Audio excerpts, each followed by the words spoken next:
lovers in the night. They want another chance. And if they don't go far, at least they try their best. Strange lovers in the night. They want another chance. And if they don't go far, one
Good morning, good afternoon, good evening, everybody. What's going on? What's going on there? Anything cool? Anything interesting? Just kind of hanging out. It is, it's cold here. It's really, really, really cold. It's really cold. What else? Yeah, that's pretty much it. All right, well, I feel like we're all caught up, so I'll check you all later. Thanks for hanging out. It was a great stream, and I will... No, I'm just kidding. Okay. Quick question. Are you one of those people who, like, the food, you put the condiment on the food, or the food is really just there for the condiment?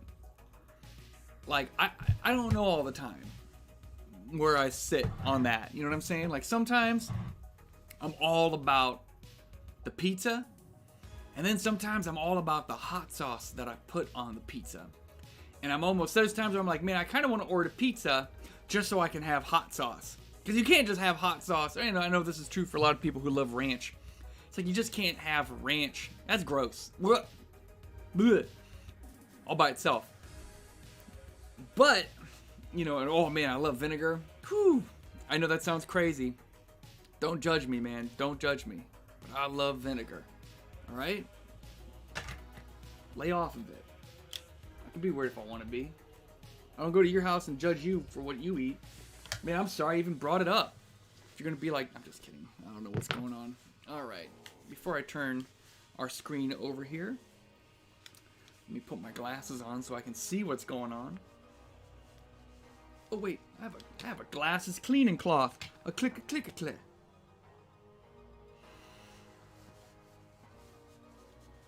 Some of you might be here because we do the drumming. The drumming, we did that today. That was a lot of fun. If you're part of our VA drumming group, our art therapy drumming group, you should have that link. All right, there we go. These glasses seem clean. Let me see here. Oh yeah, they're nice. They're nice. I'm looking so smooth. So smooth. There we go. Hi. All right. Might as well just get into it, don't you think? I got my phone here. I'm silencing this. That way it won't go off and bug us. I got my hot sauce in case pizza shows up. And got a lint brush. So everything that we possibly need, got it all perfectly laid out right here. It's like the control center. Anything you possibly want, we have it right here. Let me plug in the phone so it charges while we're doing this. Okay. Pushed it away. So we got some photos that we need to edit, but I guess I should probably take a step back because the last time we did this, we were working on the exposure triangle. Remember, we were sort of talking about the exposure triangle, what the exposure triangle is, how it works with photography. This is kind of a weird step, right? Things are a little bit disjointed, and I know, and I apologize for that, but it all does tie together.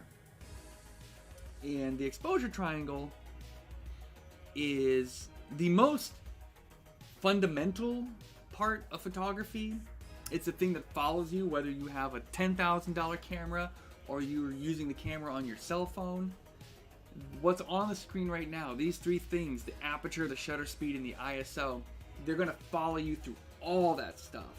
Now a modern camera, this includes cell phones, there's usually that little A at the top that means automatic. When you switch it to automatic, or on most of the time when you're using your cell phone shoots kind of in automatic. It's doing all the thinking for you. It's looking at the whole scene, and it's in its head. It's thinking, how do I make it so that way the white parts and the black areas sort of have detail?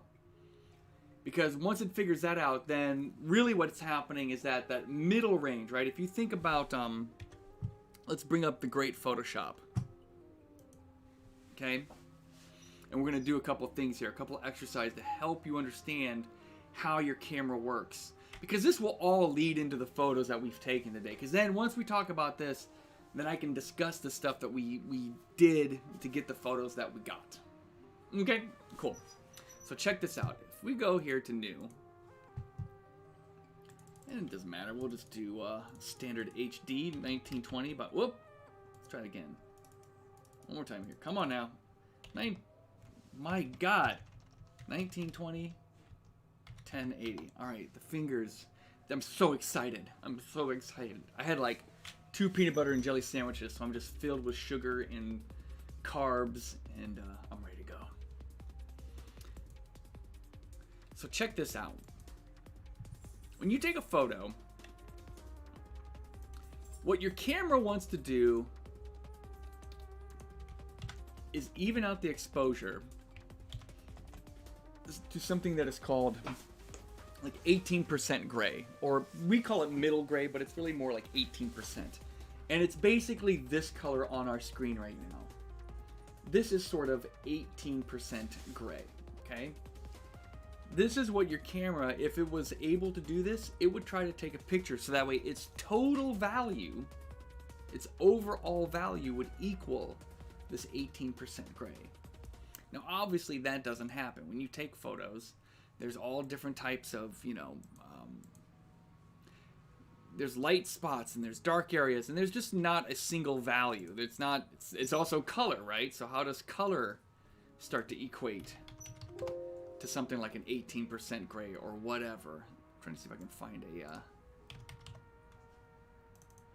a good photo here that might work. I guarantee you we got them. Here we go. There should be something in here. Ah, this is a good one. Okay, this is a good photo to look at because this photo is a little bit all over the place, right? There's white areas, there's black areas, there's dark green, there's light green, there's some brown in there. This is a very earthy color, and there's a lot of contrast.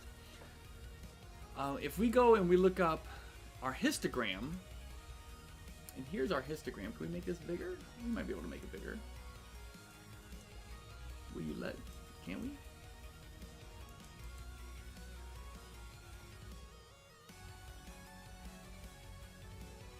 Expanded view, maybe? Well, regardless, here's a histogram. Okay? And right here in the middle of the histogram, where there really isn't a whole bunch of information, this is where sort of that middle gray lives. So your camera will want to shift everything. So see how there's these big humps, these big sort of curve of colors and graph to the left, and that there's nothing over on the right side? I guess it's actually like, it's reversed for my camera. So here on the right side there's nothing, but over here on the left side there is.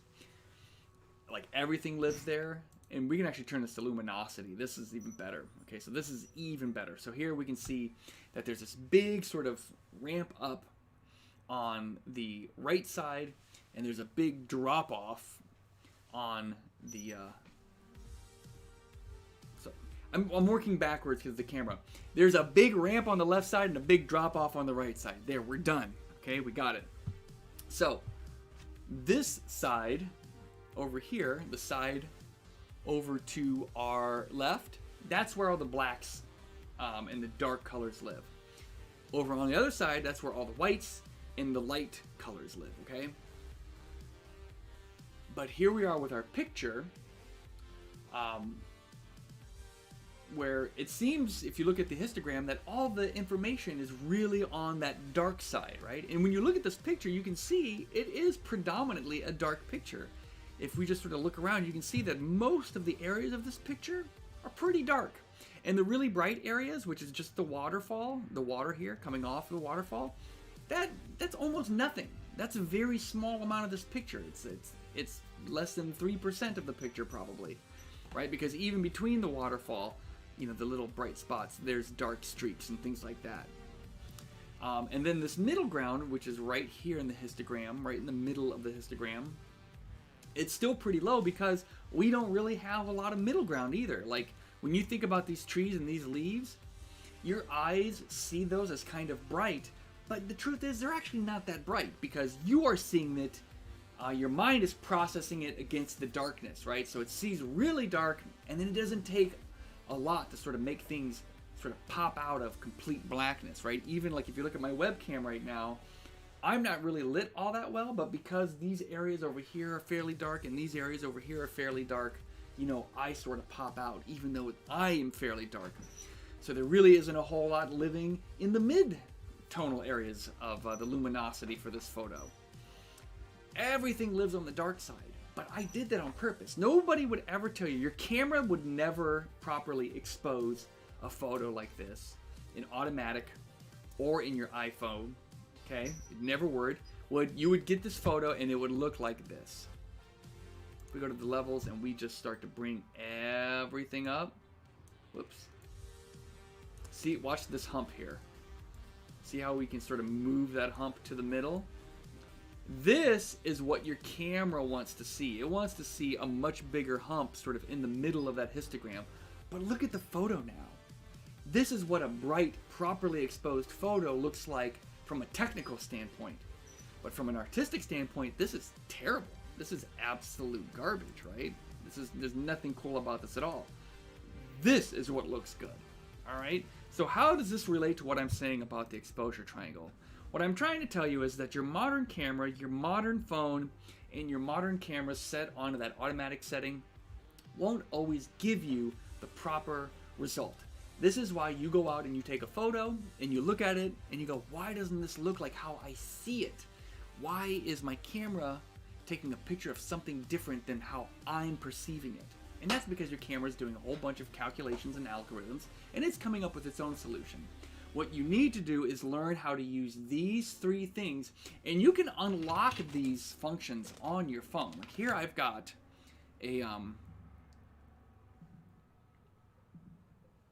here on my phone, if you hit camera, and I'm just using an iPhone 12, and here's my face. You know, when you click on something, or like when you tap on an area, you usually get this little slider. And I don't know if we can see it. The screen is really small. But like I can click here in the darks, and I can move the slider up, and you can see how much brighter the picture gets. Or, you know, the converse of that, I can also move the slider down, and you can see how much darker it gets. Now, when you're sliding that up and down, even though it's really just one function on the phone is intelligently using all three of these things. It's using its aperture, shutter speed, and ISO. And it's doing that sort of algorithmically, right? It's adjusting the three things in tandem when you're moving just that single slider. There are other apps where you can control all three of these things. But I'm bringing this up now just because, again, this is the rudiment. This is the base of operations. Whenever you're taking a photo, whatever you have in your head that you want to take a picture of, you know, and like I said, you're trying to get the picture as you see it, not as your camera sees it. You have to sort of make your camera see like you do. And that's where these things come really into play. Understanding the relationship between exposure, shutter speed, and ISO. Aperture, shutter speed, and ISO. And those three things together is what gives you an exposure. So, now that we've done that, and we've gone through that, let's go into these photos here, okay? Let me close these guys real quick. And you can see here, like when I say middle gray, look, you see this one spike of color in the middle of that histogram? Well, that's pretty good guessing, you know what I mean? That's not bad. All right. So let's go over here. So here we have a picture of a really cool kid. And these are sort of like senior portraits. And he's a cool dude, and he wanted photos that were different than pretty much anybody else's. So what do? We are going to put some effort into making sure that we get photos that are different than everybody else's, right?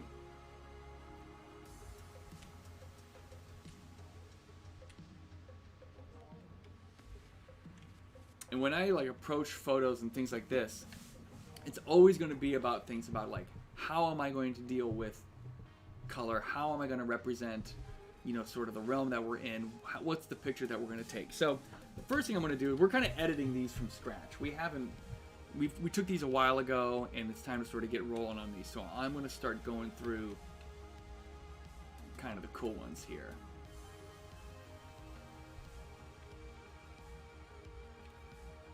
That's kind of cool. That's a little too blue. That one's got a little bit too much shadow on them. And these here I'm just kind of setting up. But let's talk about, these are not good photos here, these first ones, right? So this is me working with exposure. Now obviously you look at this photo it's overexposed by a lot. Now we're able to sort of bring the exposure back into the middle, and in this program you can just actually grab the histogram, and the histogram is just a graph that shows you the strength of the combined luminosity of your red, green, and blue channels, and also the separation strength, right? So here you can kind of see sort of a luminosity, and then you can see the RG and B channels in there as well, right? So even when I drag these kind of into the middle like this, the wall looks overblown. He looks extremely dark.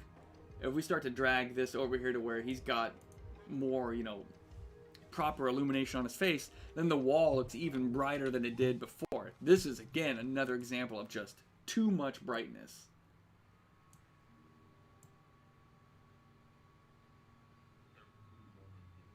You know, and again, we can sort of drag things around. But even when I bring him sort of, and this is me literally taking pictures trying to get my lights dialed in. And sometimes you turn off your light, you kind of see how things are working. I actually like that picture. That's a cool picture. We're going to keep that. Even though it's kind of bright, I just like it.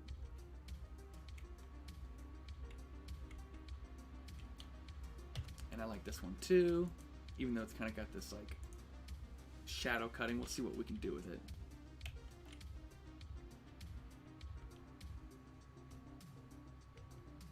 You know, by the way, it was also like really cold. So we're here on location for like 5 seconds and we're already starting to roll.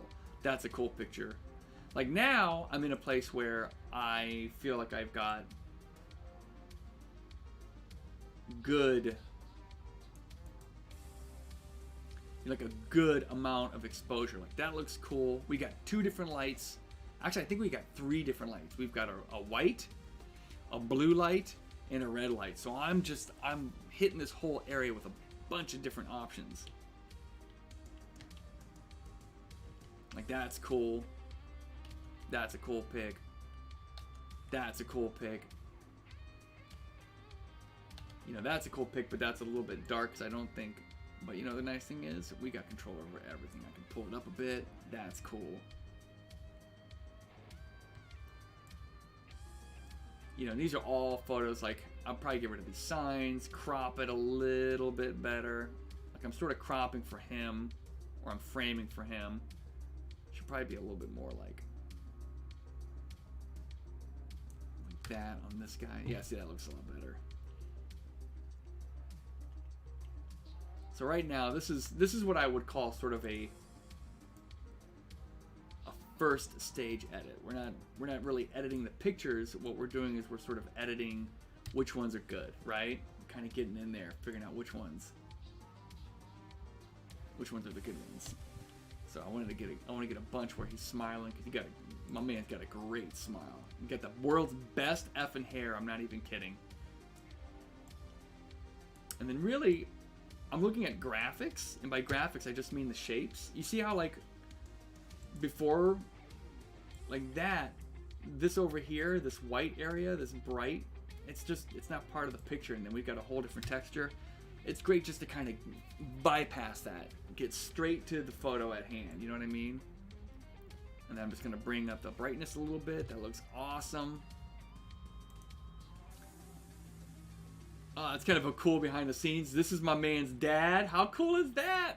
That's awesome. So this is a really, I'm so glad we've got this. Okay, so this is cool because here's our blue light. Look, I'm just bouncing the blue light off the wall. It's not even pointing towards him because I knew that if I blow it off the wall, right, you see how we just get a little incidence of the blue in the shadows? That's all we're trying to do. I mean, that's kind of a crazy thing to like sort of talk about, and it might be advanced, but there are times where you sort of think about what do I want? What colors do I want the shadows? Like we always think about what color do we want the light spots, right? The color on his face, this sort of background red light coming from behind. We know what color that is, like, because it feels like, you know, that's an additive process. We're adding those colors of lights. But sometimes you have to think about the shadows, like where the lack of light is. You can actually control the color of shadows, right? So that's kind of a cool thing to think about. Coming again on this guy. Man, we ended up with a lot of good photos. I'm stoked. Oh, I like that one. Look, see how his leg is just turned out a little bit right there? How much sort of a more relaxed and more chill pose that is. Like, I appreciate that pose so much more. Like, that looks cool. To me, that looks cool.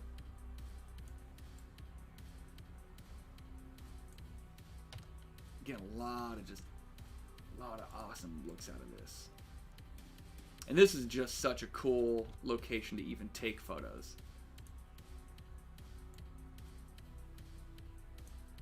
I might come like way in like that.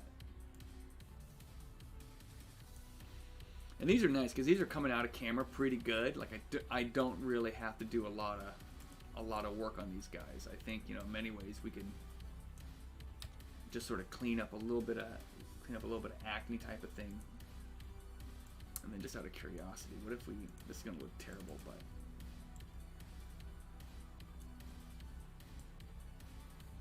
like that's kind of cool like that too. Just sort of really bring the spotlight on him and keep the legs in darkness. Like I used to do this a lot. I used to just light the face and let everything be dark, right? And then sort of looking at my own work, I thought to myself, oh, is that good? Or is that terrible? You know what I mean? And because like when you're doing this kind of stuff and you're sort of working on these kinds of things, it's not always easy to know if like what you're doing is good. Like being your own editor is something you've got to constantly work on because you want to be objective, and sometimes you can be overly objective, and the advice you're giving to yourself is not the right advice. You know, it's the little voice in your head that might be literally feeding you bad advice. So I used to only light the head and leave the legs so dark, and then I was like, oh, that's terrible, because it's like you've got all this brightness, you know, you really just sort of spend all this time sort of looking up at the face and you sort of miss the rest of the picture. And then I had somebody edit photos, because then I started to shift, and I would overlight the whole photo. And I remember an editor or a friend was like, why don't you spend less time, like, I don't want to look, I should be looking at his face, not the legs, right? Try to light the face more than the legs. So then I ended up going like full circle, realizing, oh, you know, my original thought process was probably the way to go. Like really focusing on the face, because what's the most important thing in this photo? It's the face. And so that's just a little kind of bonus. So here we are. We've literally just turned around just a couple feet. Just a couple feet. We just swung the camera around from one angle to the next. And now we're sort of looking at it this way. And I think in some ways this direction is even cooler, because it kind of has a bit of a much more sort of like urban street environment. I'm not sure what I'm... Look at that color. Doesn't this look like cinematic?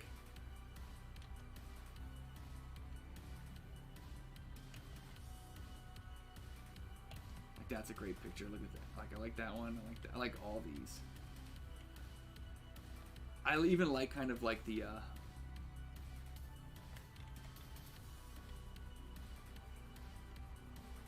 light, the light kind of coming across his face. That's a cool picture right there. That's just cool. And that's a cool picture too. I wonder if I can kind of come in a little bit like this. And then maybe come in. See how it's got this pay station? Like all that information is there in that sign. We just need to bring it out.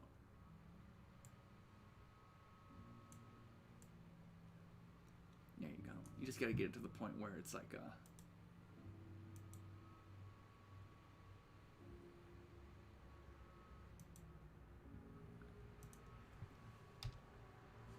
okay, that's the edit. Which one is this then?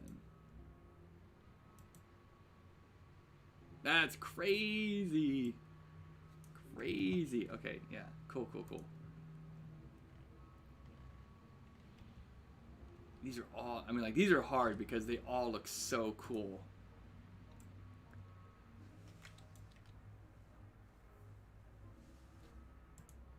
It's hard for me to, like, be about one of these more than the other.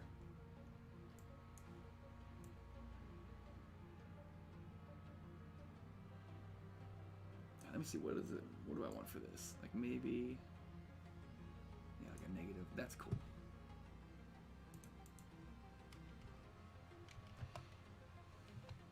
Hit that with a 5. We'll get this guy. I mean, we're gonna have a lot of pictures this time around, but that's fine. I mean, we want to kind of clean up the face a little bit, but there actually might be. That's a cool picture. Oh my god, that looks so dope.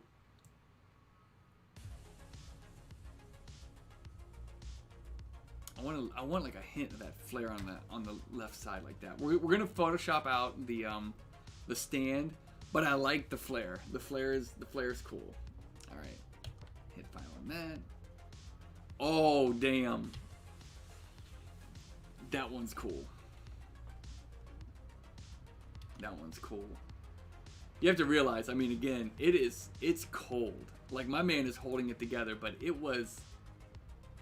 it's beyond, like, standard cold right now.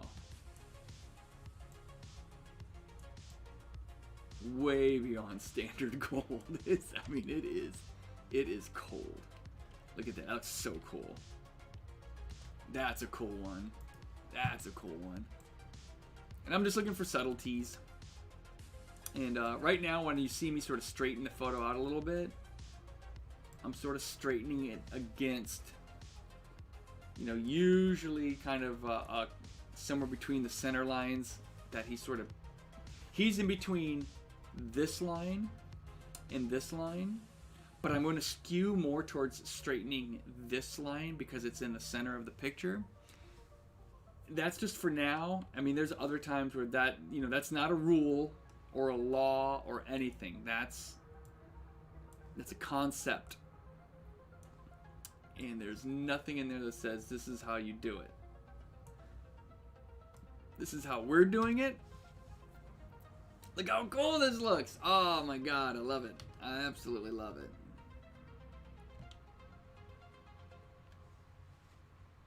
Yeah, that's a cool picture right there too.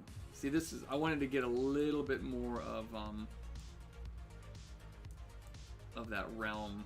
But maybe for this one, we just kind of hit it a little bit like this. Let me try this one real quick. Yeah, that's nice. That's nice.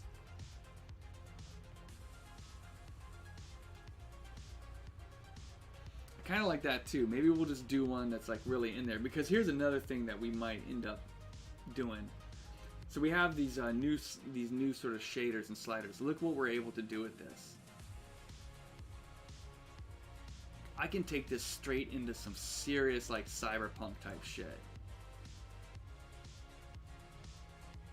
You know what I'm saying? And I think that's pretty cool too, because like we start here but we end there. You know? Like, I'm not gonna lie, I kind of like that cyberpunky sort of like color scheme thing going on. We'll leave it on that one. We'll leave it on this one. And we'll kind of come back and visit. Because, you know, these are other people's photos. And I just want to be careful about, like, being a little too crazy. You know what I mean? Because I'll go insane. I'll definitely go insane. So I gotta be careful. Alright.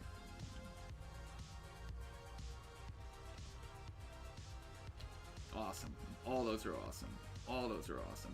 Okay, so next we end up over in this cool new area.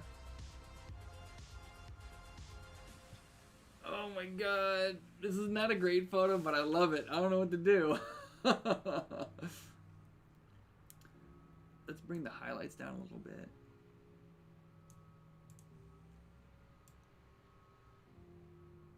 I want to bring this crop. See if I can just get him dead smack in the middle for this one.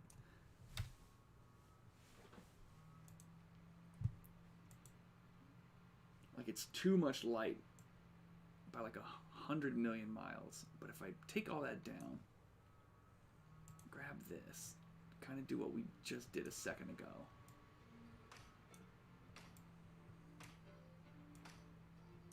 Which is really sort of focus in that face area.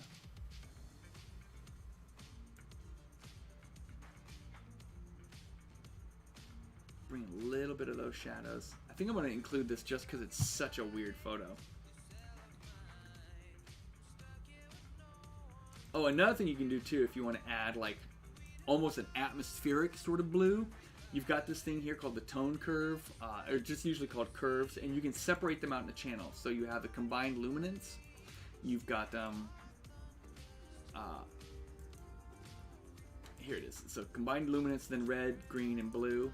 If we go into the blue and you grab the bottom point and you just pull those shadows up, you literally just fill all the shadows with blue, because you're basically telling, you know, the computer, yo, blue starts here at this plateau. So what I'll do is I'll drag it to like maybe, like what is that, like a ninth of the way up the line, so like 10%. And look at the before. There's the before and after. See how the blue starts to creep into the shadows, and you can even, if you need to come up a little bit more, like we'll come up even more. And now you can really see like these shadows are just blue from start to finish, and that stuff I just think is cool. So yeah, I like it.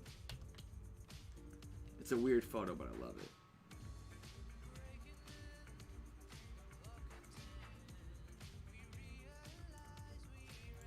Same thing with this one. I'm feeling like I kind of want to bring it in like that. And this is almost like a fashion photo here. It's like super stark.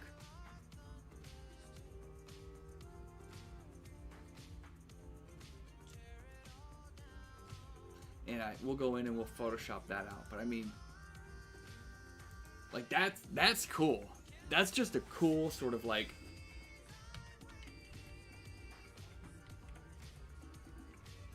oh, that looks really, I like that a lot too.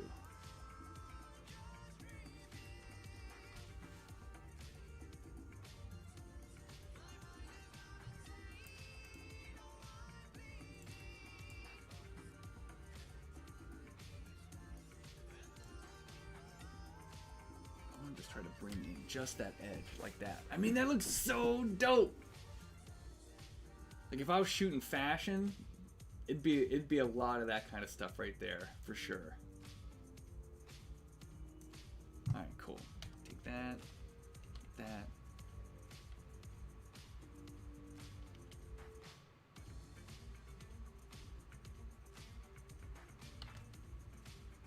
Like that's a cool pig. Now, if I had a second set of eyes, what would have helped here is to have him, see how we kind of have this post coming out of the top of his, I don't know if you can see my cursor. Can you see my cursor? You may not be able to see the cursor, but if we look here, you see this post coming out of the top of his head? Like, you know, if we were able, it would have been nice to sort of like move him over to the left a little bit to sort of avoid that.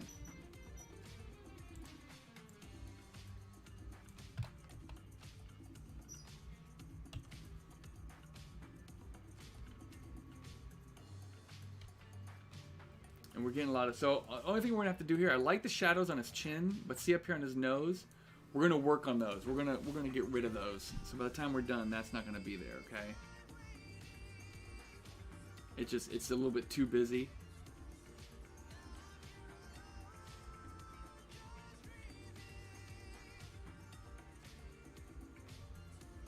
Oh yes, okay. I thought for a second there that we were missing something, but we're good. We're good. Let's bring this curve down, so maybe it like the curve sort of ends. Oh, I don't know. Yeah, it might be better sort of wide open like that. It gives it more like. I'm gonna crop out the screen in the background. That's a cool photo.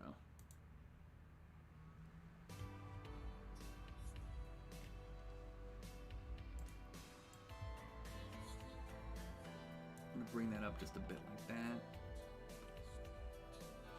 And here we're sort of using his head to sort of like bring in the shadows so we can get like good vibes on his eyes. Out of focus. Sometimes it happens, man. What can you do? How big is that run? That's a good photo. That's dope. That's dope.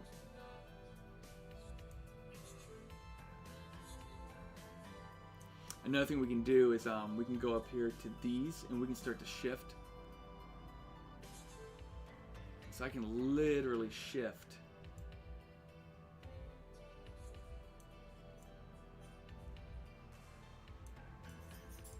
You know, everything sort of like that, and really sort of bring back that almost magenta. And that looks cool. We like that.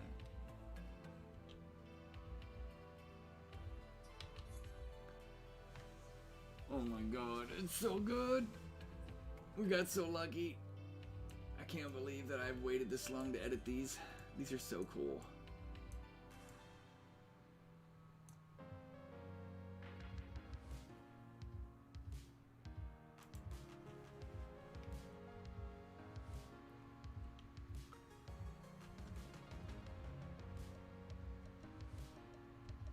Alright, so now I think what I'm trying to do here, I got a bunch more, I'm not sure. That looks pretty cool like that. That looks cool. So what would actually be kind of neat on these would be almost if, let me turn that off. You know what I mean? It might be kind of cool to sort of create almost like a spotlight effect, right? So it feels like he's really in this light. You know what I mean?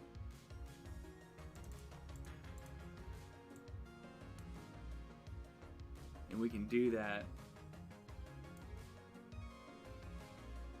by just sort of hitting them up a little bit here on sort of the front sides.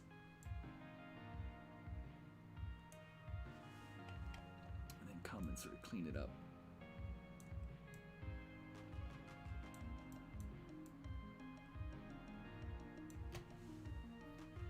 Isn't that crazy? That's awesome. And the other cool thing is too, again, I can come in here like, you know, the green. It's not my favorite. Or we could really, it's actually even cooler when you sort of really push it. That's kind of dead, but that's kind of alive.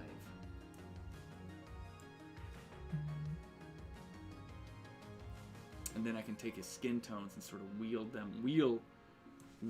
them sort of back towards center. Oh, that looks cool. I mean, we got really lucky with this guy, you know what I'm saying? Like, he's just good looking. Alright, I think we were just kind of waiting for... Are we in... Yes, we are. Okay, so here's what I would do with this one. Really sort of bring up... Well, actually what I would do is probably something different. Let's do the following. Let's go to our color mixer. I'm going to take those... that way down. That way over there like that. So I've just brought everything sort of into this blue, right? And then I would take his face, invert this, and then what I'm going to do is I'm going to warm it up. You know what I mean? Just like that.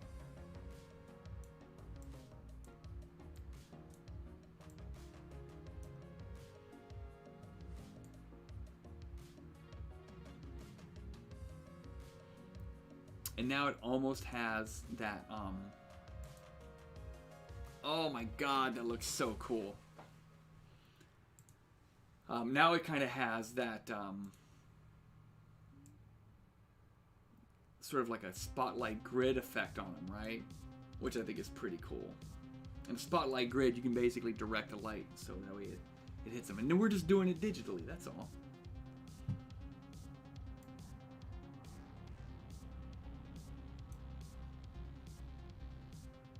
Just out of curiosity, if we grab the green,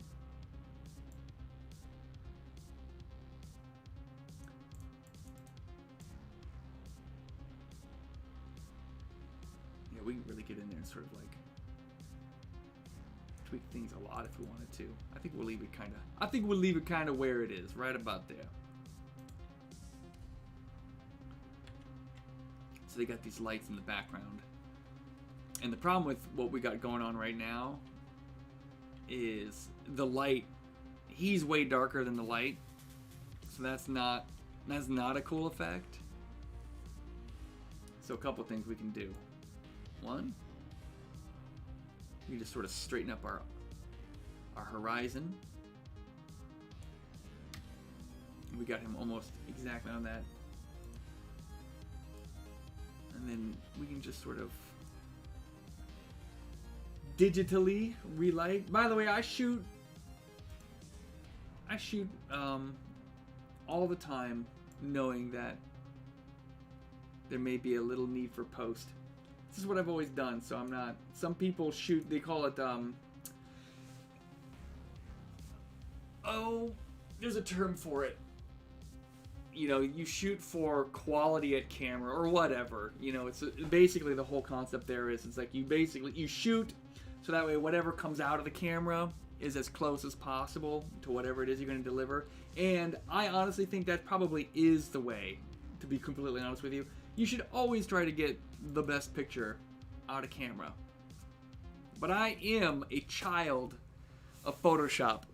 I remember the first version of Photoshop and me having a computer that ran it, and then moving to, just to give you an idea of how long ago this was, when I moved to California and went to the Art Institute, the San Francisco Institute of Art or whatever it's called now, I don't know.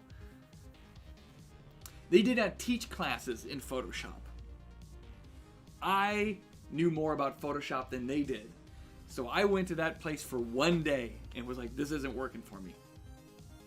Because they just couldn't, they couldn't teach what I knew I wanted to learn. I wanted to draw and I wanted to paint and I wanted to do sculpture and all that stuff, but they could not teach me Photoshop, which I always thought, you know, in hindsight, it's such a weird thing to think of, because now, if you go to like elementary school, a lot of the projects have to do with Photoshop. You know, it's like learning how to type. Remember, like when if you're over the age of 40 or above, you may have had to have taken a typing class. Now you take a Photoshop class, because typing is just, everybody has a computer, so everybody types. You know, you don't need to teach people that. I don't know, I just think that's kind of interesting.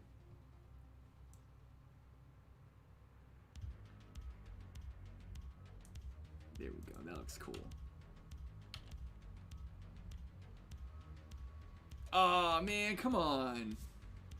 Give me some focus. There we go. You can tell, I mean, he's like being such a damn sport, but you can just tell, and like, there's the cold look, right? And the cold look, when you're standing and you're cold, your hands are in your pockets, your hips are really tight, and your arms are close to your body because you're trying to, you know, basically trap as much of your own heat against yourself.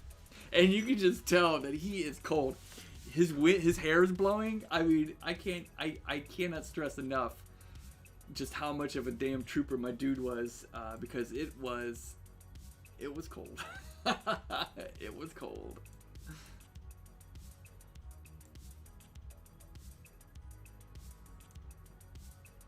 Just out of curiosity, if we say this is white, that's pretty close. That's kind of what it is out there. You know what I mean? But I like that. I think that's a cooler look. Personally, that's what I think. That's what I think, suckers. And if you don't agree with me, you can go feck off.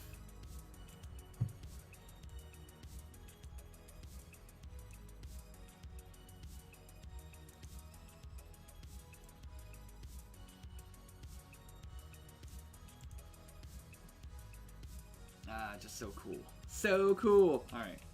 We got a lot of things to edit today, though.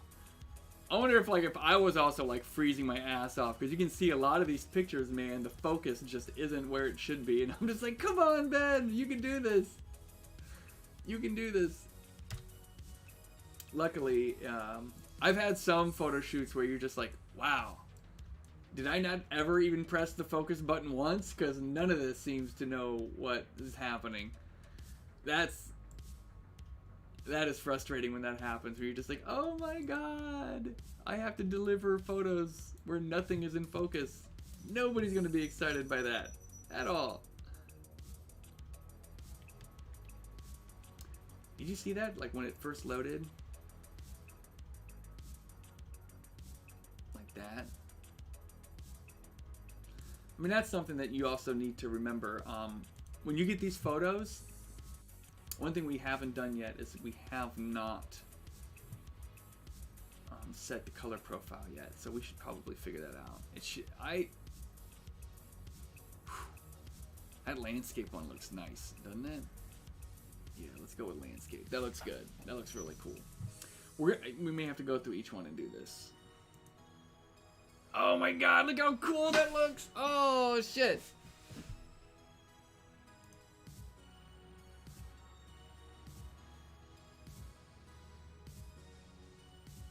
That's way better. Alright, back to the effing start. Well, here's what we can do. Let's finish. We're gonna close this. We'll come. I'll be back. Don't you move, photograph. Make sure I'm not missing any like solid gold. Out of focus. Hit the X. Oh, that's a really nice one.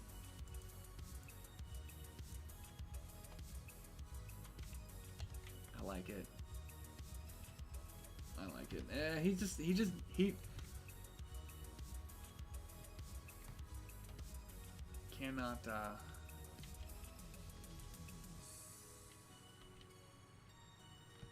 I think this one's better than that one. I don't like to overserve.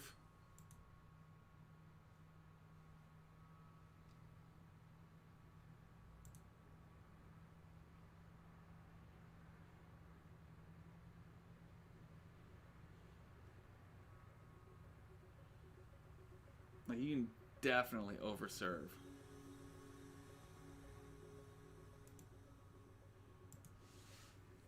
And I think that's just a problem. Wow. Man, always do your camera profiles. Okay, so let's what we're gonna do now is go to rated. Scroll all the way back yonder.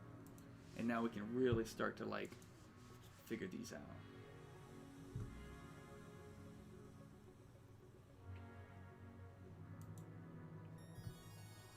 That doesn't even look like them, does it? Isn't that crazy?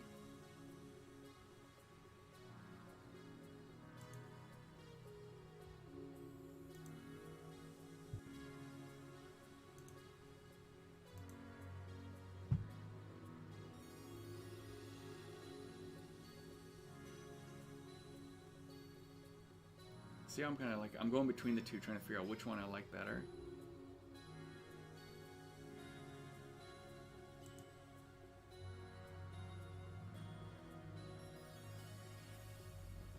I think I like that one better for that. Let me go back. Am I doing that the same for all these? Yeah, I think the landscape right now is looking better.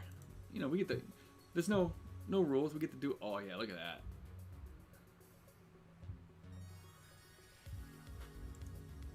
This makes everything better.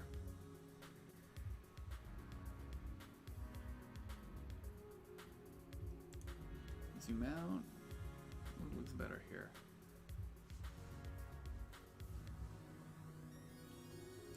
Yeah. Just the vibrancy of the color is just so much better. We'll go through each one of these and we'll just go ahead and make sure we get the right one. I mean, it might just be better to do the following. Just go like this. Close. You can hit sync, but check none. And then really what I'm looking for is treatment and profile.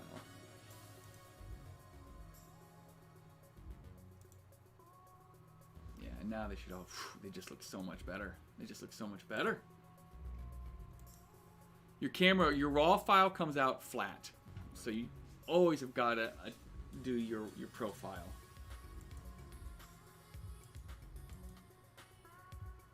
You know, and it's like, it's these profiles that really sort of change the lookup table on these things really quickly, but it's super important. Got to do it. I'm just going through and making sure that the colors look good. Oh, I don't think it's saved. You turkeys. Man, come on.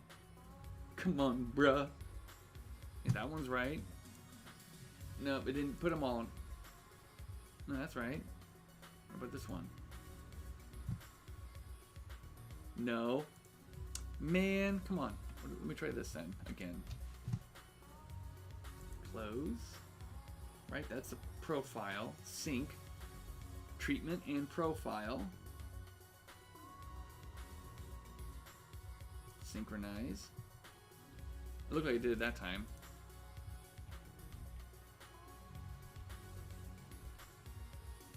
Yeah, these are good.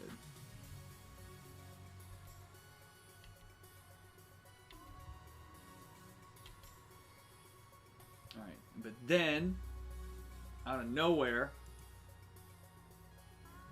ooh.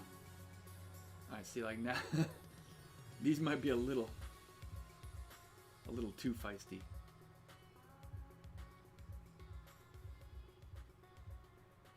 Like that's a little too powerful. These might be good kind of the way they are, maybe. Maybe not.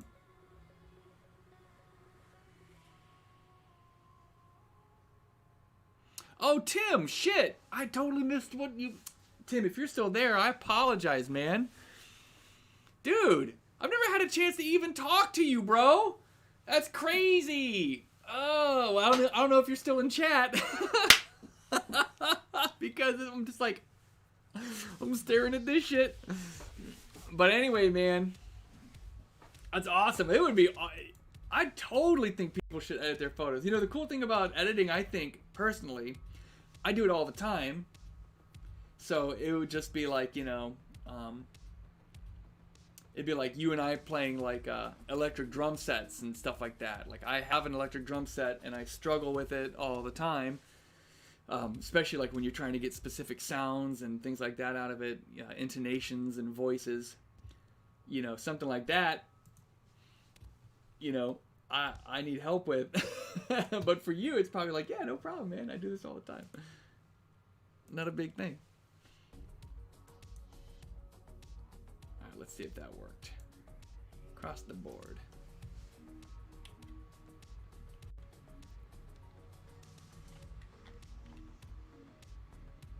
This must be a TIFF, yeah? Yeah, jawohl, a TIFF. Is this a TIFF, yeah? Yeah, it's a TIFF. But we can just go like this.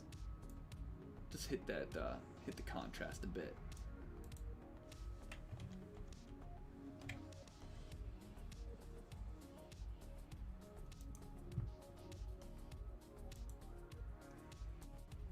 So we're gonna do some messing around here in a few seconds with some really kind of cool things. Well, I don't know if it's gonna work, but we're about to find out. All right, this goes all the way to here. So let's just hit that, hit sync. Man, these look so cool. Really lucked out. I'm bummed that I haven't fucked around with these yet. Oh my god, the color on this one with the blue. With the blue? I agree, it's making me smile, man. Alright, you want to see something crazy? Let's try this. Let's try this out, alright? We're going to take these two files here, edit in Photoshop, and let's see if our Creative Cloud, the money that we spend... Oh, by the way, since we're here, if you were here for the start when we were talking about the exposure triangle, let me bring it up again. Here's the exposure triangle, aperture, shutter speed, ISO, and we were talking about how you use these three things in conjunction to make a good, solid exposure. And then we talked about the histogram. Well, here's the histogram, and you can see we have a lot more information in the middle. Most of that's the face, the shadows, it's all there. It's awesome. Okay, anyway, let's go to filter.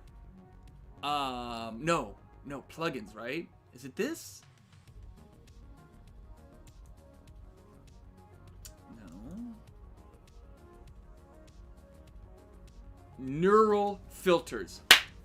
This is where it is. And I had to give it the big snap. Alright, we got skin smoothing. We're gonna smooth some skin. I'm turning it on right now. I mean, it did something right off the bat. So here's what we want to do. Let's kind of zoom in a little bit here. Can I turn it off real quick? All right. You know, he's an adult. Everybody has acne. I got bad, you know, like, this is why normally if it's like a, you know, $10,000 photo shoot, you get a makeup lady. She makes it all disappear. But guess what? Everybody has a little bit. Just out of curiosity, what if I turn that smoothness up to like 50? What happens?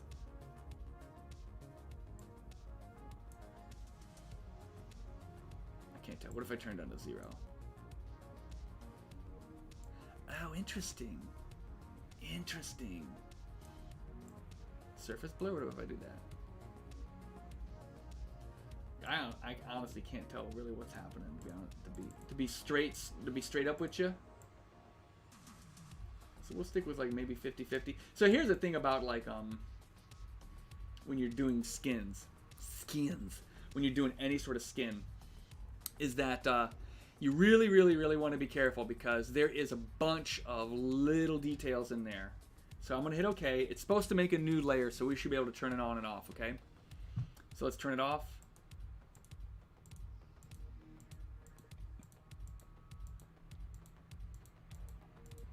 Yeah, so it kind of does like an averaging. That's pretty cool. Let's do this though. Let's turn, we'll go here.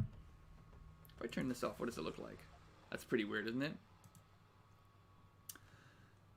It's a little soft around his eyes, so I'm gonna wanna nix that and just bring.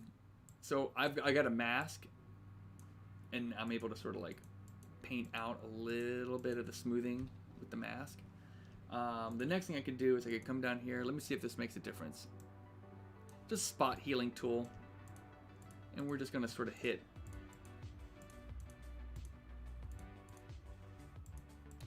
A couple spots where there's a little bit of acne. No biggie. Like I said before, everybody's got it. I've never ever done a photo shoot where I haven't had to go in and do just a little bit of cleanup. You know what I'm saying? You ain't a human if you ain't got acne. There are those like extremely sort of well maintained, usually females. Every now and then you'll see a guy with a really stringent skin care. But you know, for me, it's never been about skincare. It's been about diet. It's like, if I don't want acne, and I know it sounds crazy, but it's like true. It's like,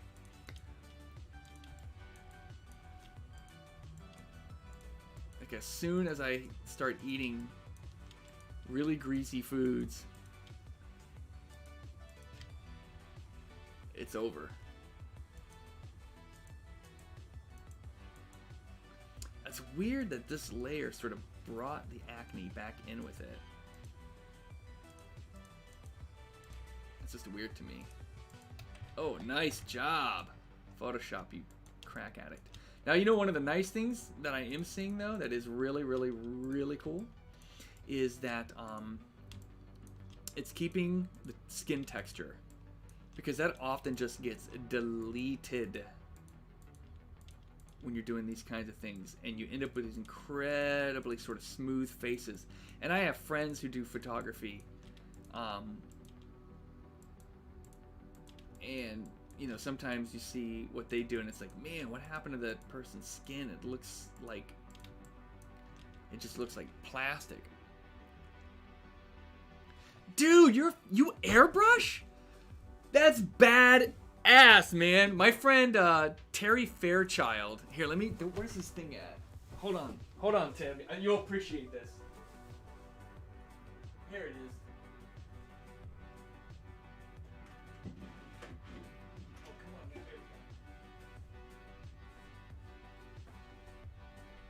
Like, I haven't airbrushed in a long time, so I would be terrible at it. But my friend, and I think you'll appreciate this, my friend Terry Fairchild is he's like a god, right? So he airbrushed this crazy fucking skateboard deck for me. I love airbrush. It's like when you use Photoshop, like I do, and then you meet somebody who airbrushes, you instantly feel like, you know, a little bit less, because you're like, oh shit, you do the real thing. It's like, I couldn't airbrush if my life depended on me at this point. The last thing I airbrushed was a Teenage Mutant Ninja Turtle t-shirt. About 1,000,000 years ago.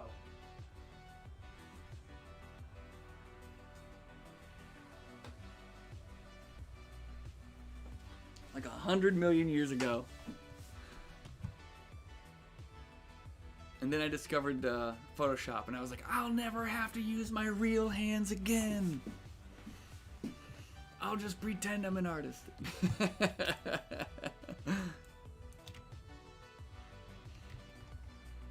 And it's kind of funny though, like when you talk about airbrushing, like the real art is gone in terms of like teaching, right? So I mean, there's a lot of times where in Photoshop, like I still remember some of the techniques, right, for airbrushing, and I will employ those on all types of cool things. But there's all these new neural networking and what they call, more commonly known as AI, where it just does it for you. And it is really kind of interesting to think about, like, kind of where artistry will sort of fall here very shortly. Because there's not a single massive company out there who isn't trying to replicate algorithms that can do flawless oil painting.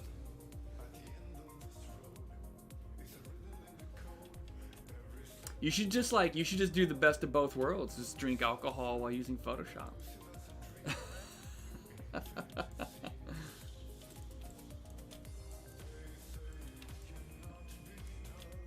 cannot vouch for the quality of material that might come out under those circumstances, but I'm just saying.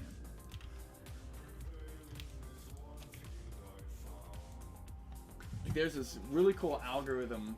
I think it's cool because I'm a big nerd at heart, but it's like AI draws landscapes from shapes. Okay, here we go. So they've got this new like AI, right? And all you gotta do is just basically, so what here's on the left is what you draw, right? Big green foreground, purple, a white line down, some tan, you know what I'm saying? You're basically just drawing like the sky, the water, but you're doing it like in first grader ink spots. And the AI generates this photo. The mountains and the waterfall and the trees in front of it and the lake. Now there isn't a really big picture here, but you can tell it's kind of cool, but you can tell that there's a lot of like shit that it's not doing very well. But we're not far from the point where it's going to start doing things extremely well, and that's kind of fucked up. You know, like there may become a time like where the point of me going out and taking a picture will really be more for, it'll be for two things. One, it will have more value because people will start putting value on the effort behind things. That's why like the Mona Lisa is like an amazing thing, right? Because Leonardo da Vinci was a man and he painted this and it's awesome and it's real. And, you know, it's from whatever and it's whatever. That's kind of like where the value of art will be right now, or will be soon. It's not really where the case it is now. It's like, you know,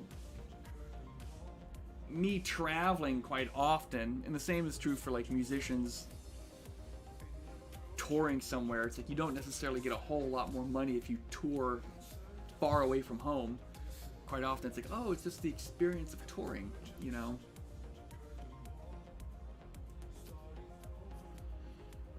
But look at this. I mean, that on the right is pretty cool, and that all comes from somebody sort of painting these shapes. And the computer's like, yeah, sure, I'll make your water fucking beachfront. I don't care.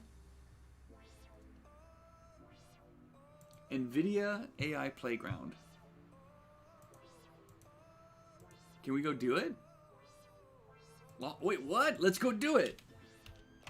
NVIDIA AI Playground. If we can go do this, let's go check it out.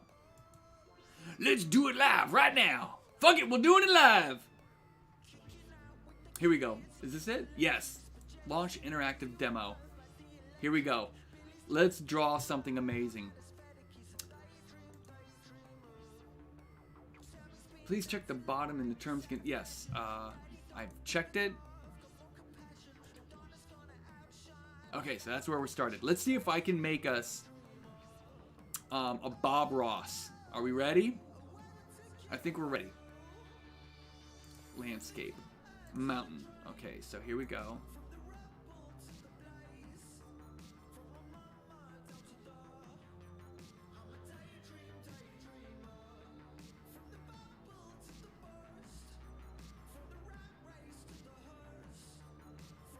Alright, so here's our mountain. So far, I think we can all agree this is stunning. Okay, now I need sky. I need some. Can I do clouds? You got? Oh, here we go. Oh shit! Hold on. Here's the fog layer. Let me get some fog. I want the fog to kind of like snake up around this saddle. There we go. And it kind of lays low. And then the clouds are sort of like this, right? One kind of goes above. One kind of comes behind it. There's another little bit like up here. And then maybe this one sort of kind of goes like that because it hits the sort of like a thermal type of thing. Go like this. The clouds are usually like flat on the bottom type of. Okay, there we go. Oh man, so far so good. Snow, yep, definitely. Bit of there, bit right there. What if this is like the absolute worst?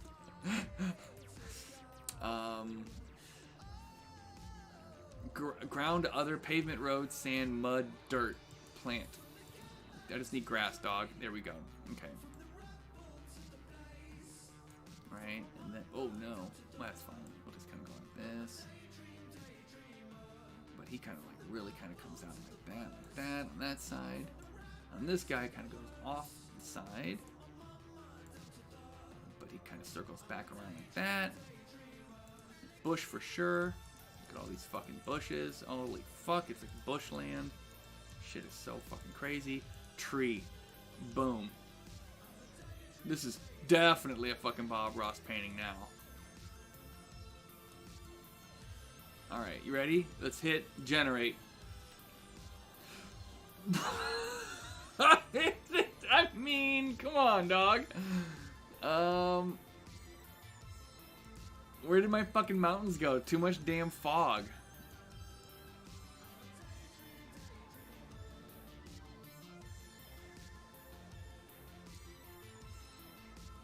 And alright, let's go back to the tree. It's kind of a Joshua tree. Kind of comes that way. I mean, they're not really giving me like sort of like. I mean, I know this is a shitty ass tree, but I mean, come on. You see the starting point? And this guy's like, oh, I wonder if, nah, better not. Like that, like that, like that. Okay, hook it up. Stunning. Beautiful. It does look like a really fucking weird, it's almost like a Salvador Dali background. Don't pretend like somebody, yeah, some bullshit. Alright, well, anyway.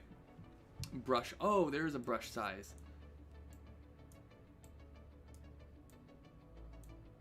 Oops. Does that make a difference? No. Okay, well, fuck that. Demo, you suck.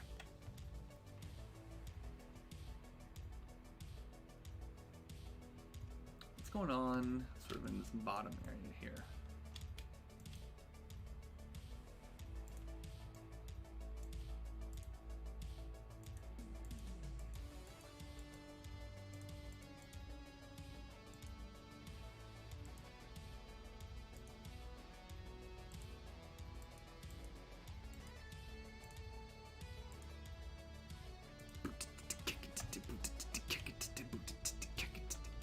It just keeps thriving and thriving.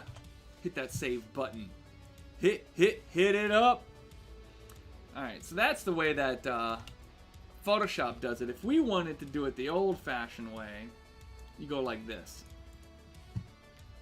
Create 2 layers, hit blur. Gaussian blur, like that. Crank this up to like what? About 8, I think. No, a little bit more. Yeah, let's go to like straight 8. 8, done. take your top layer, select it, say apply image, select your blurred layer, say subtract, you get this really weird gray thing happening. Now what you do is you start to paint out all of the skin blemishes on this weird ass gray level. Okay. The nice thing is it's really easy to see them.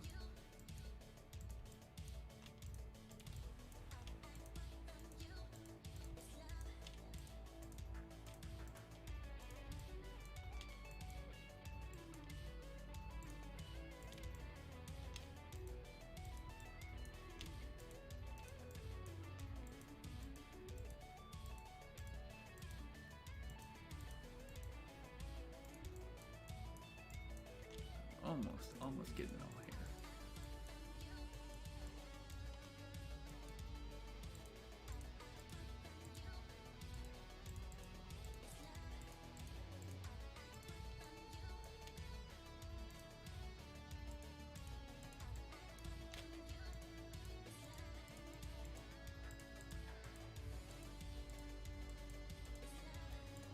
You can already tell it's already taking a little bit more work than using the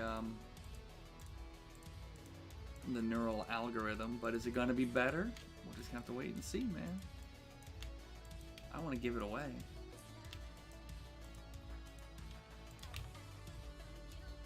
Zoom out a little bit. Yeah, it's pretty good. I mean, there's still some like...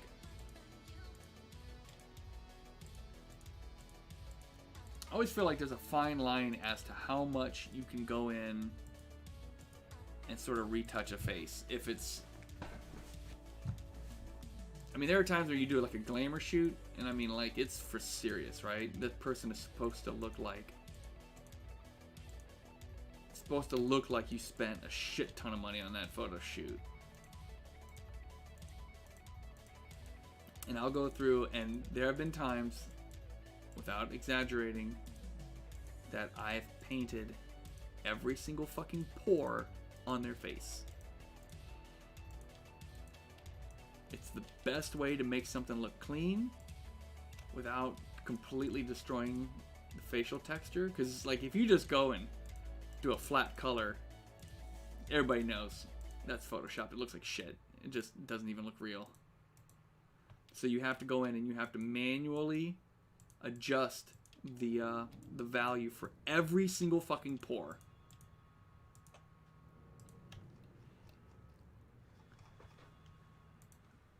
But that's not the case for this, I don't think. Alright, so now go to linear light. And what we're ended up with, if we group this together. Oops. Group!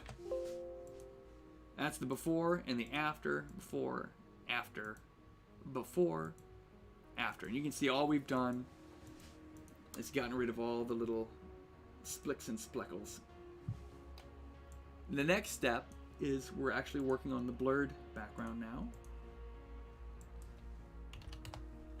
And you start to select areas, like right here. We'll select this sort of color transition area where the blue and the skin tone is starting to sort of like mix together. You just want to sort of grab a little bit of both. And now we're going to blur it even more. Just like that. Same back here. Let's do it right there.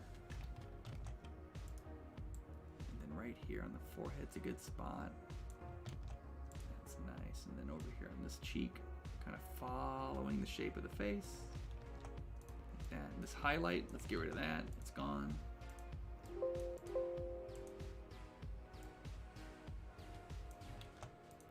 So what we're doing here is we're actually blurring the transition of colors.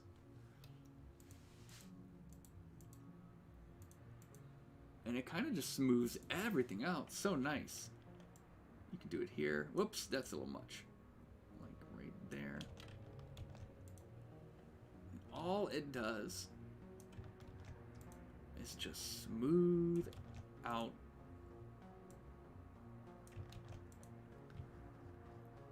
the color. So that's where we started. That's where we ended up with. Started. where we are. And the cool thing about that is it doesn't destruct anything. All of the skin tone is still there. Actually, it's not the skin tone, it's the texture. Because here, I'll show you kind of a funny example of what most people do. Most photographers, they do this, all right?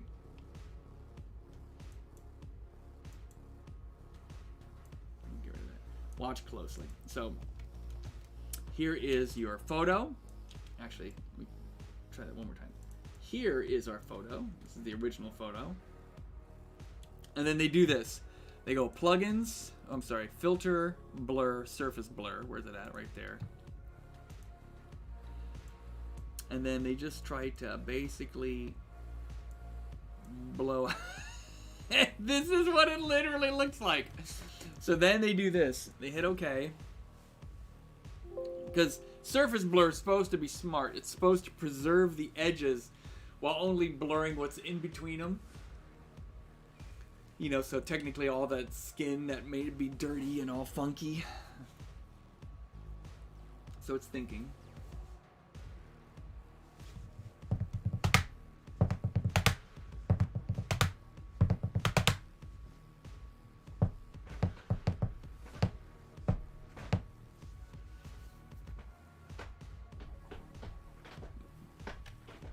And so this is why you see photos that look like this. Where it almost looks like an old school paint effect. And it just, oh God. It hurts me so much. Hurts me so much when you see photos that look like this. And then the way that, you know, because obviously this looks really, really bad. So then what they'll do is they will use a mask, and then they will try to selectively, try is the key word, they will then try to selectively mask out features that don't have problems. Like, oh, okay, well, yeah, no, the eyes are still fine. You know, the eyes are still fine. And yeah, the teeth and the lips, we'll put those back like this. There we go. Bring these back. And yeah, the eyebrows are fine. And then, you know, maybe just like this area here around the nose, so the nose doesn't look too plasticky. You know, so then this is what you see all the time. It drives me fucking crazy. Ugh. Okay, so here is our photo, which is 1,000% better. The only other thing I want to try is let's take the original photo and let's use the neural network and just see which one of these two looks better. Because here's the thing, like if they're within like 10% of each other, I'm just going to do the neural network thing. Because it's a whole lot less work.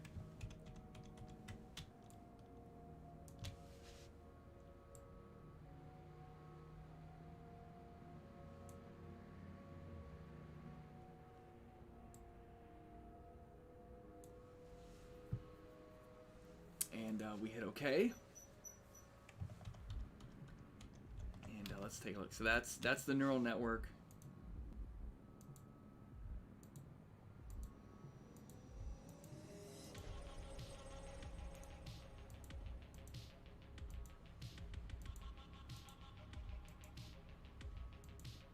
It's weird, like the neural network versus ours.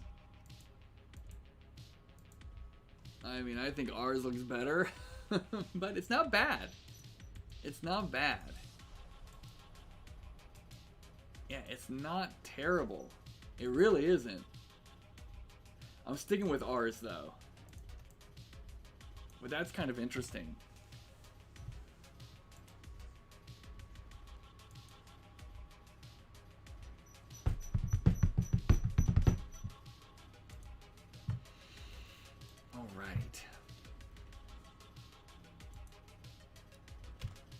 Unselect the ones that aren't the TIFFs.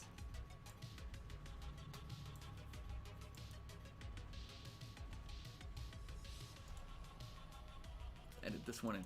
Let's edit this one in Photoshop, baby! Let's try one more thing with the neural network real quick here. What if I come through and I sort of just do a quick cleanup of some of the bigger sort of like zits, right?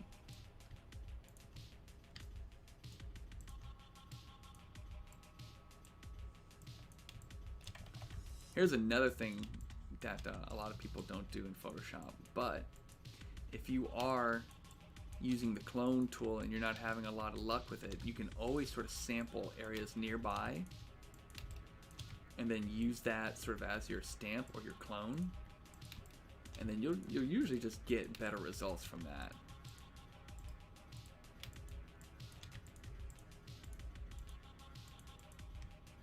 Because then you're actually using like, because you know the skin in different parts of your face are just different. Like the way skin sort of lives under your eyes is way different than the cheeks, way different than the chin, way different than the lips. So in some ways it's just a better way of working in general, because then you can, you know, the sample takes that into account.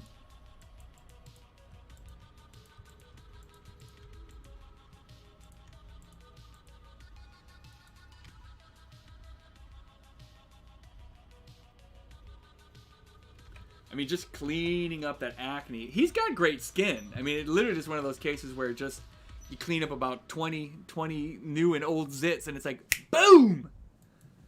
Looking pretty good, latte. All right. Oh, and then the other thing. This is also kind of a cool thing you can do, too. There's like 1,000 different things if you're editing faces. So there, the neural network is involved. Sometimes you just do it, and then you just, you do the effect, and then you immediately just take the effect down 50%. And quite often that is an amazing way of sort of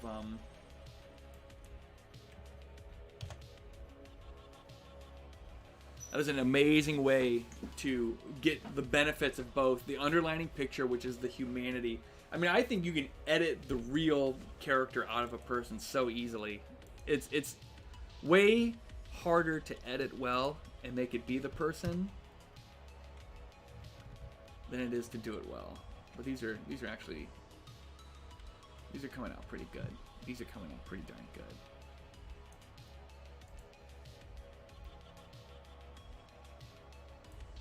Now we got a lot of photos here. We busted our ass. Let's get this one in here. Oh, which one had? There are a couple where it was like. Okay. Taking a step back. I want to edit out all of. That was just so cool. Go like that. Okay. Are these the same? What's going on here? Man, that one is super bright. I'm leaving it in just because it's kind of cool. There's a feather on the ground. It's just weird.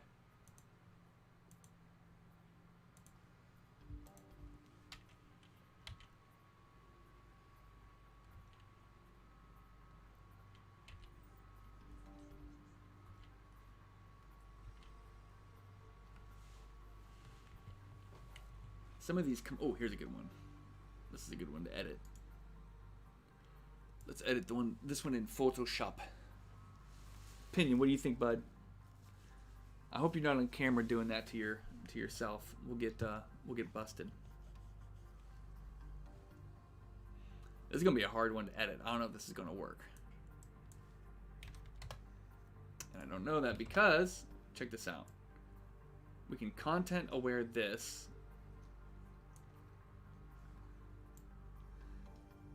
And just say content aware fill, and it'll figure it out. See, it's gone. Hit OK to dot. But this, I'm not so sure that's going to work. Let's try it.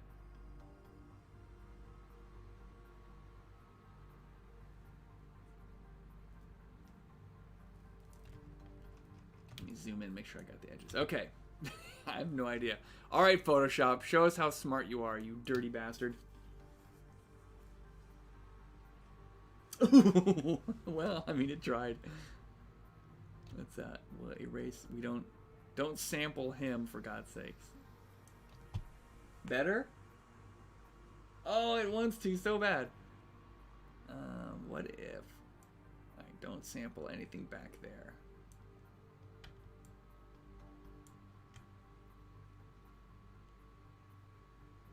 It's funny. It's actually not doing the world's worst job. I can see what it's trying to do. Here, let's hit OK. See, look, it actually almost did it.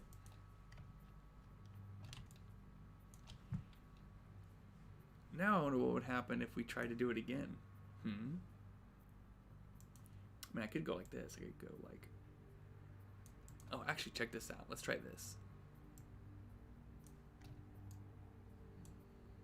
Just grab that edge and draw it straight like that. Come down, down, down, down, down, down. It's all good. It's all good. Here's our...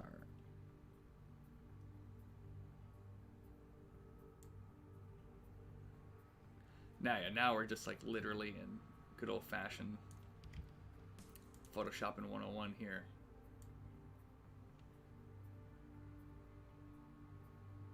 There you go.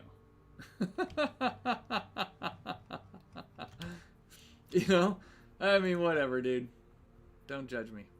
Or judge me, I guess. You can retain the right to judge me. There you go. See? If anybody goes up there and notices that, good for them. Good for them. We do have a little bit of a thing here, though.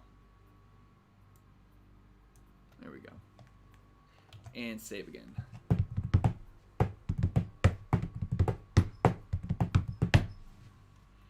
I think the cool thing about these photos is that it was still daytime. So we are really controlling all of the light here. All right, we can nix that.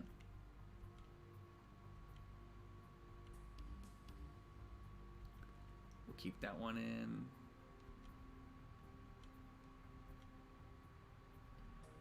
Up, look at this thing. Look at that. Didn't anybody even care? Didn't anybody even care when they took this photo? All right, let's see how good content aware fill works this time. Grab our lasso tool.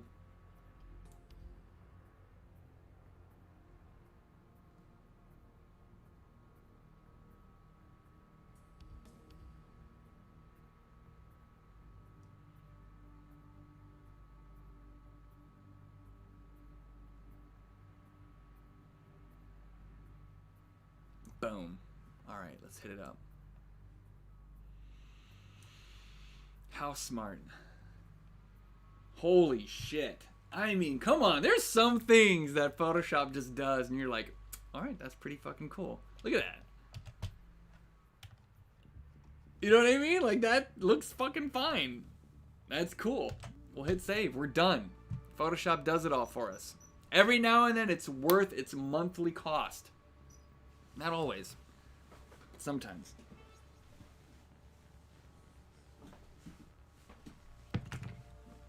All right.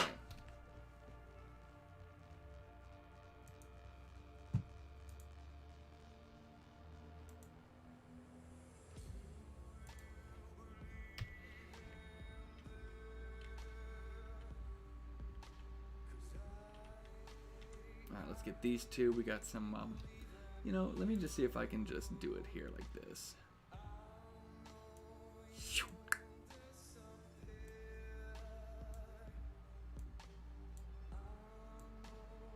Yeah, that's fine.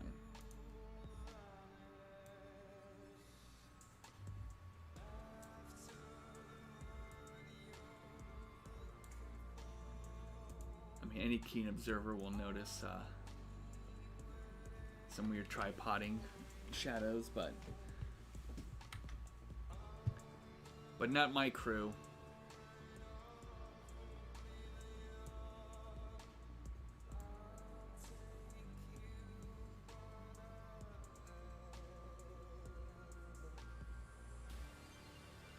Boom, done.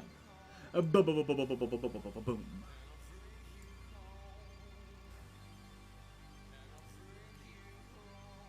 They tried.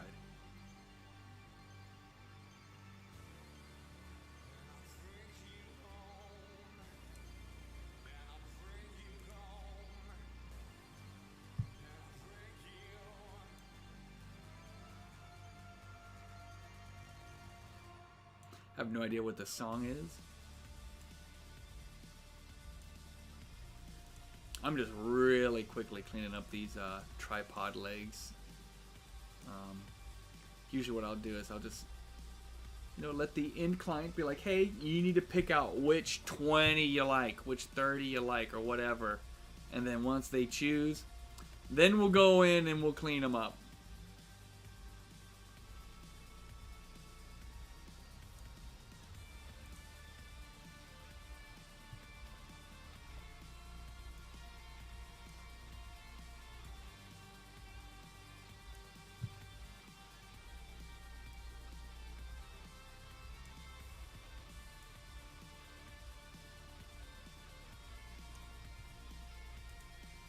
Man, I just made sure that this tripod leg, this light stand, was in every photo possible. Thank God. That would have been annoying if I spent the time to move that out of frame. Looking cool, looking cool, looking cool. Oh my God, it looks, oh, look at that one. Are they all like that? These three are like that. What about this one? Alright, let's get these three. We'll clean these up properly. Fudge it. I like the way I'm like, I'm putting my foot down. I'm never going to edit another stand out. And then like 3 pictures later, I'm like, okay, I'll do it. I'm like the most fickle human being ever.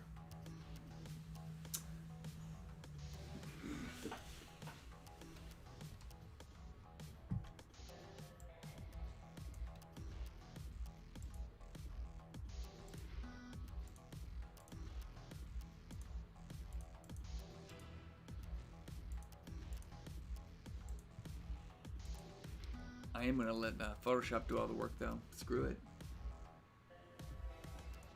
Screw it, Photoshop. You're not my real dad. Unless you are. Daddy! It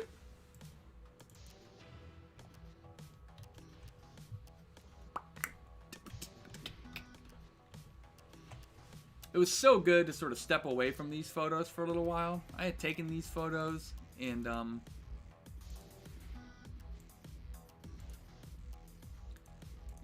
when you do something over and over and over again, especially as an artist, sometimes you just sort of lose the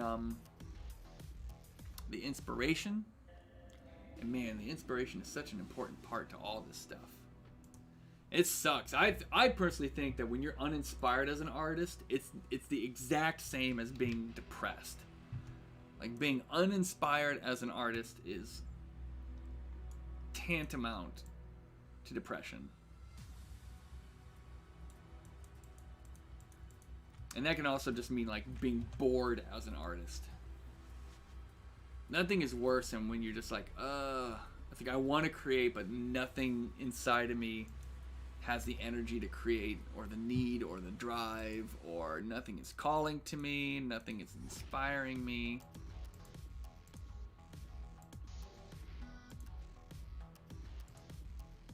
I just get so bummed. I mean, like it'll ruin entire weeks for me sometimes.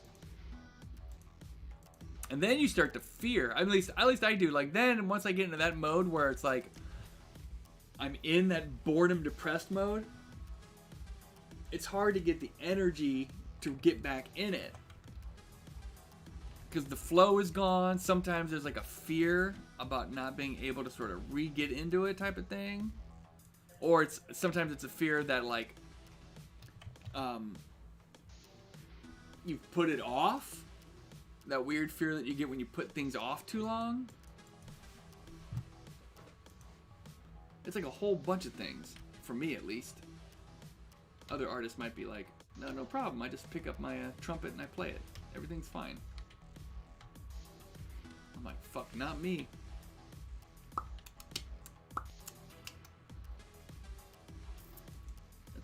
Let's clean this motherfucker up. Because this is a cool photo. But he got lint on his shoulder. Man, wipe that shit off, dog.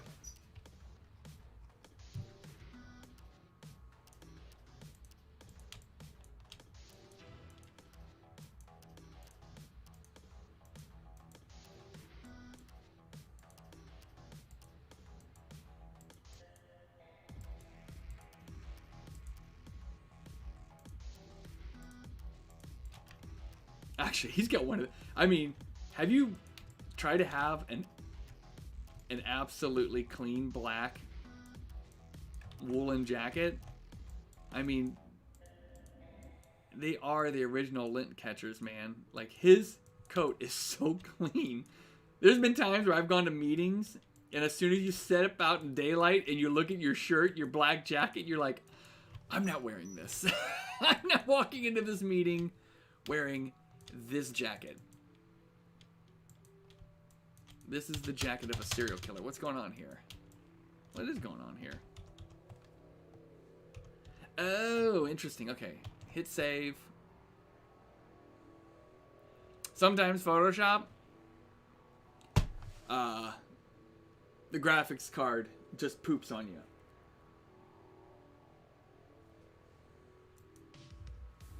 So we'll just close it.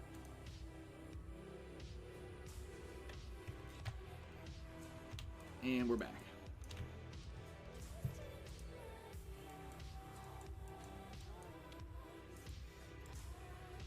This is kind of oblique lighting, so this is going to be like really harsh in a lot of areas.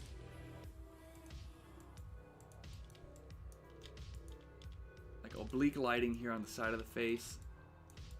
Like forensics, they use it to find small abnormalities in crime scenes, like hairs on the ground. They use oblique lighting. So if they use that to find stuff, it makes it stick out like a sore thumb. Just imagine what it does to like the human face, which is already riddled with, you know, like even the smoothest human face. That's why, like, when you see somebody on the runway, they look like $1 million, but then like 5 minutes later you see them at a party with like just raw flash, you know, like a big off-camera flash somewhere just going off, and they just look like the most grizzled human being on earth. You're just like, oh man. You know, people are like, oh, that's the power of makeup. It's like, usually, you know, sometimes it's the power of the direction of the light.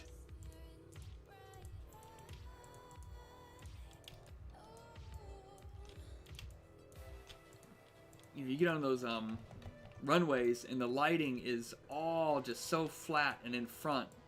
And it's above them and it's in these massive panels and banks. It's basically this uninterrupted line of light. It creates this most beautiful, soft. Well, you know, that ain't normal. That ain't normal.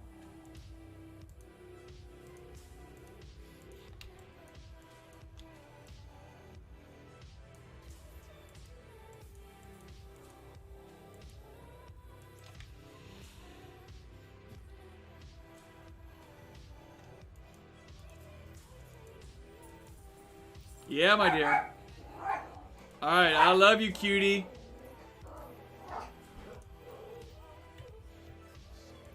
So, Fifi, come here. Come here. Come here. Come here, you little turd. Alright, I got the Fief. If we've got the little Fifi, we're all good. Nothing bad ever happens when you got a little poodle in your lap. Hmm? You can't even see her. She's like pitch black. Oh my god, look at the size of my nose. I didn't realize my proboscis was so massive. Oh, the Fief, you're fine. Oh, you cold? Are you cold? She's so cold.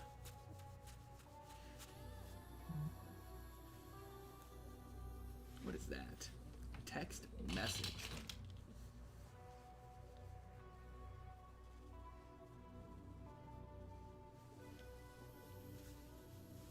Whatever. Alright. Oh, Fief, you're fine, baby. You're fine, baby girl. You're fine, baby girl. You're fine. Oh, look at her shaking. She's so cold. You see her little head tucked in? Why are you so cold? Where's your shirt?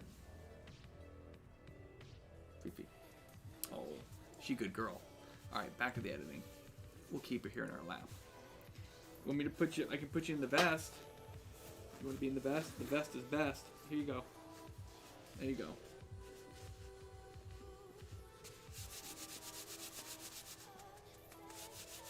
Fief. Oh, Fief. She's my little drama queen.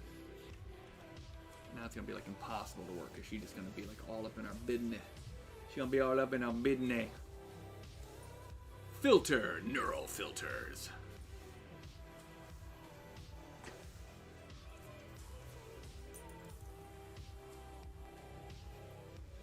Ooh, man, that was actually pretty awesome. You doing okay, huh? I love you, little doggy. I love you, little doggy. I love all my doggies. I am a big dogophile. I love you, big boy. You're a good boy. This is Pinion. He's my biological son. There wasn't a mother. I gave birth to him, so don't even ask. It's very complicated.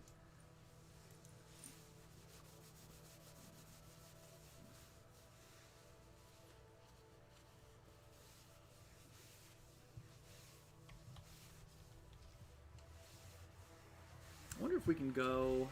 Let me just try some real quick. Hue, saturation, just for fun. Go into the reds.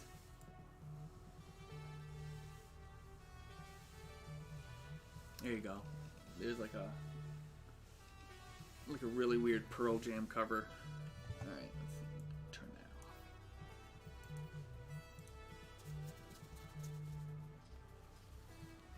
You're good, baby girl. You're good. Man, you better than good. You extra good. Who is calling me from 1844?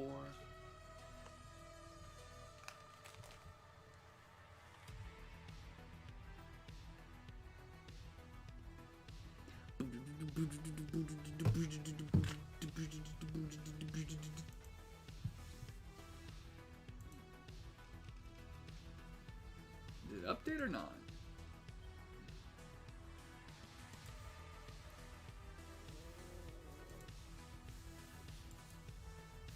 There we go.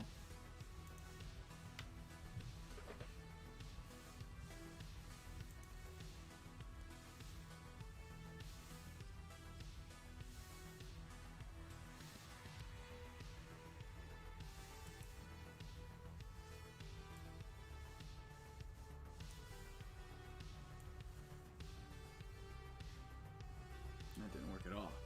Delete that. We'll just leave it in there for now.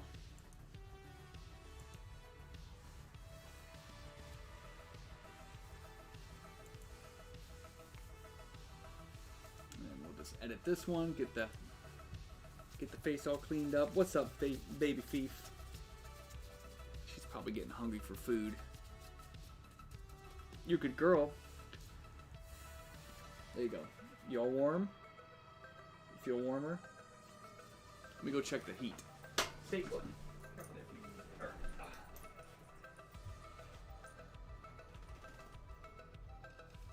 There you go. It's pretty warm. All right, everybody. All right, let's do this. I like walk away from the computer for like 30 seconds and I'm already like, I don't even know what I'm doing anymore.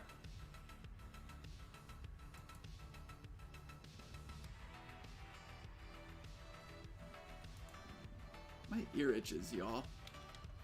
What am I supposed to do about that, huh? Somebody want to tell me what I'm supposed to do about this itchy ass ear? Alright,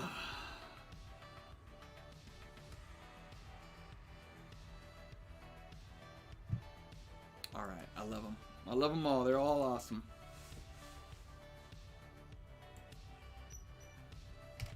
Turn that one off like that. Alright. Now, let's, where we got here? I used to have a portrait. There it is.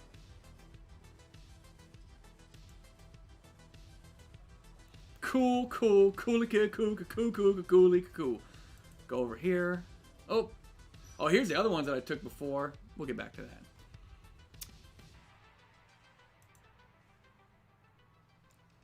Give me that filter.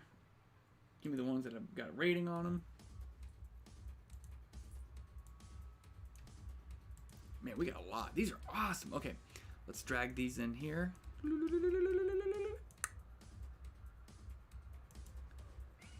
Make sure everything's set to sync. Start syncing, baby. All right. So how long have we been doing this? 2 hours, man. Check it out. I'll be right back. Don't move. Sophie. Arr.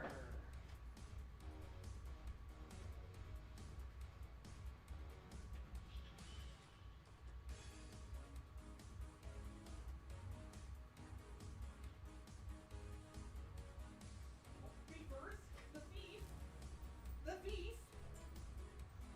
All right, guys. I think that is where we are going to call today's stream. I think that was awesome. I appreciate everybody for hanging out. Tim, good seeing you. Saw a couple other people sort of popped in. Awesome having you guys here as well. You know, so Warrior Beat is a nonprofit organization that serves art therapy, drumming-based art therapy. Usually it's hand drumming or some sort of hand drumming and percussion.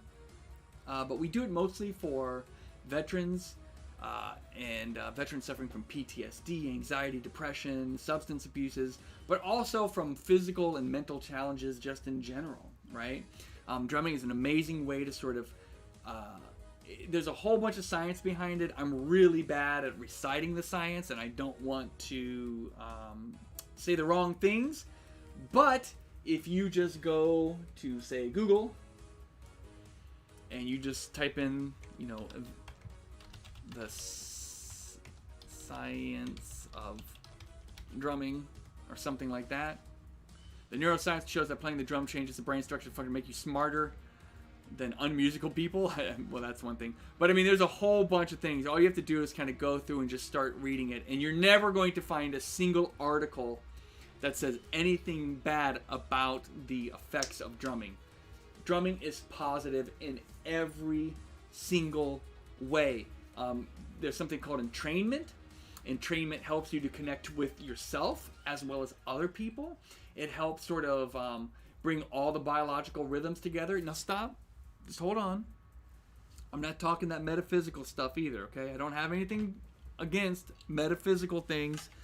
I'm talking about science. I'm talking about Oxford and Harvard and Princeton and a whole bunch of places that have done high-level scientific studies on this, okay? So when I say things like rhythms, I don't mean like, yo, man, the vibrations, bro. Look, that stuff is cool.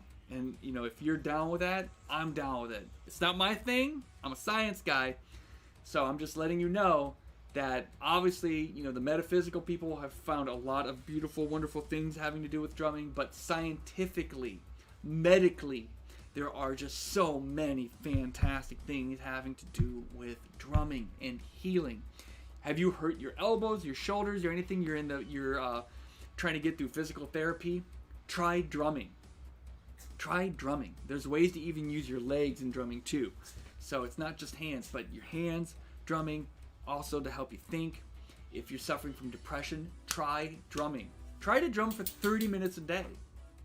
But anyway, yeah, just on and on and on. Drumming is amazing. So we have this really cool organization, this nonprofit called warriorbeat.org. So if you go to warriorbeat.org, you will see here the warriorbeat.org website. You know, there's information about us. There's resources for, you know, how drumming helps, PTSD and its symptoms, live group drumming. Sometimes we do live group drumming on Twitch or here on YouTube. We kind of do it everywhere.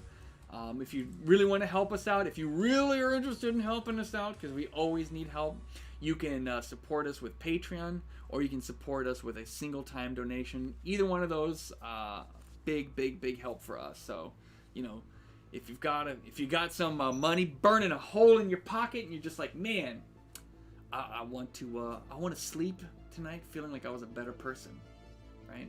I challenge you to press one of those two buttons. Just go to warriorbeat.org, click on the donate button at the top, and then that'll direct you to either a one-time donation or to donate with Patreon. There's also a really cool subscription service. There's this amazing guy who's part of the team. His name is Mike Reyes, and Mike Reyes is a fantastic drummer. And he's got this really cool subscription called Warrior Beat video courses, and we have a monthly subscription and 1 year introduction to hand drumming. I think there's like 26 courses or something like that, 26 video lessons. And here's a really quick.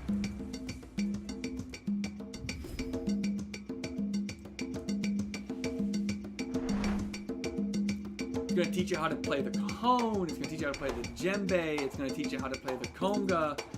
We have lessons coming for the bongos. You're going to learn basic tones, beginner and intermediate techniques, how to get the tones, and the basic structure rhythms. And then he also has a bunch of drum along things that'll teach you how to sort of drum along to some really cool music. So check it out. It's awesome. All right, that's it. I'm done. I'm out of here. I've been talking for like 8 minutes. It's too long to sell the business. So have an amazing evening, have an amazing morning, weekend, have an amazing Friday, and